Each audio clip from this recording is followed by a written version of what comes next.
crime scene can happen anywhere there is a crime, whether it's theft, murder, sexual assault, or robbery. Crime scene is physical evidence that is critical at a crime and can happen anywhere there's. As you see on TV, NCIS, CSI, they identify, gather, analyze, typical search for evidence such as fingerprints of that a crime has been committed,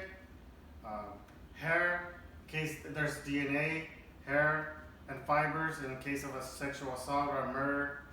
There's blood, DNA, gatherings of the blood, gatherings of the shoe prints, gatherings of everything that is necessary for collections of the evidence, whether it's all kinds, whether it's a doorknob fingerprints, whether there's blood on the knife, blood on the walls, or fingerprints of anything that could possibly, whether it's, you think it's something or not, you just collect that evidence because it might come in later on in the evidence. Around 92% of the crime scene investigators are asked to testify because they are the main characters in the court, or the district attorney or the defense attorney, because it will be used, you will be used and called upon to see if you did your job, or they'll try to incriminate you in the court for the defense so they can win, and they're trying to prove their case, and the defense is trying to prove that everything was contaminated and it didn't have no physical or any evidence that it was tampered with or anything. The defense will try to incriminate all the evidence possible for the case not to go on or for the defense to win, and the district attorney will try to get the DNA of your blood, anything, so that they can win their case and send and punish the person for the crime they commit. When you attend a crime scene, you must wear gloves, shoe covers, hair covers, or even wear a bunny suit.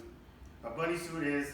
fully covered, and because there is a lot of blood and DNA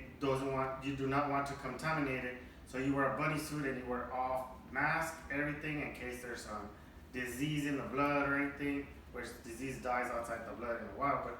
that's something else. But they do not want you to contaminate it or mix your fingerprints with the evidence, so that's why you use everything, and you try to not to contaminate the crime scene. The evidence collected in a crime scene requires many steps. It's very important in a crime scene.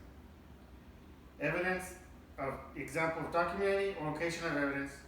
correct packaging of evidence, maintain the proper custody of the crime evidence that you collect. Correct packaging is one of the main sources you need. The blood needs to be, the hair, the blood, and all the evidence need to be really sealed, especially the hair follicles need to be in Ziploc bags tight so that it won't fall out, and so it needs to be labeled so that there won't be any hair falling out, because all that hair is going to have to be turned over to the defense because they're going to want to do their own investigation in their own lab. They're going to want the same thing for one has to be for the other. So they want it sealed, not tampered with, everything, so that you can have properly evidence so that they can have it, and from there it has to go into a lab. Documentation. Documentation is real critical because you got to document the location, the time, and everything that you collect. You need to document what you're putting in the bag, what you're putting in it, and everything. You need to write the time, the date, what it is, where it's going, and where you found it, and take pictures of it so you can have proof that you document. You also document and take notes so that once they take the paperwork and they ask you questions, you'll have notes to identify where you wrote it, where to do it, and what you did with it. You document who you gave it to, and what officer you gave it to, because from the officer will take it to the crime lab, and it has to make sure that it's documented and everywhere from turning it into the storage area and all that stuff. The chain of custody, once you document who you gave it to, it's the police officer or whoever's in charge to take it to the crime lab and for storage and for analyzing and for finding any little thing,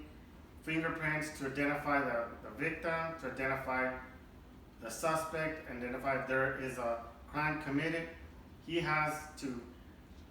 chain of custody from the crime scene all the way to the police station, and he cannot let it out of his sight.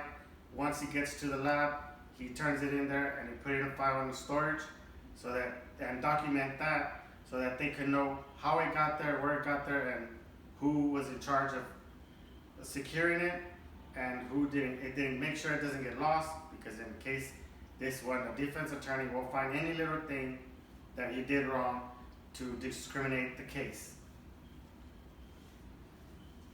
After learning the essentials of who handles evidence at a crime scene and the primary responsibility of the crime,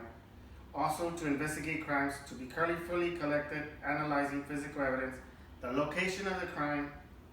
and scene can be placed where the crime took place or can be in the area the evidence